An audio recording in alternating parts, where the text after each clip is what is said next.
Well, what a difference a week can make in the life of Sydney. About a week ago up in Calleyville, there was a young woman going out for a jog all around her local football ground and local park when a man walking two large dogs was walking past.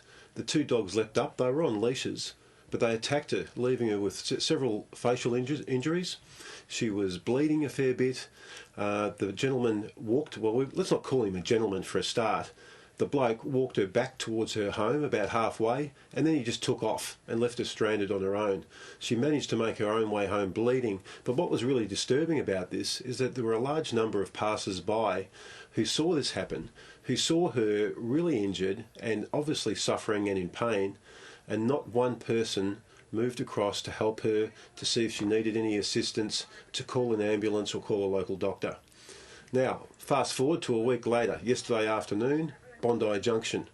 There's a young girl leaving her office with a large wad of cash, takings of the day. All of a sudden, she's attacked by a bloke who steals the money, takes off. Two young blokes start chasing after him. They make a citizen's arrest. The assailant actually had a taser gun and tried to turn it on him at one stage. They managed to avoid it. They've made a citizen's arrest. And thank God they were there. Now, a few lessons to be learned in all of this. One, look out for your neighbours, obviously.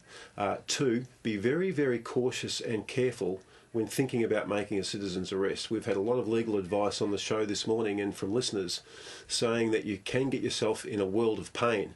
Who was to know that that guy was carrying a taser gun? What if it had have been a real gun with a real bullet in it? But you can make a citizen's arrest if you see a crime being committed, you see someone in pain, you can do something about it, but just be cautious and be careful for your own safety.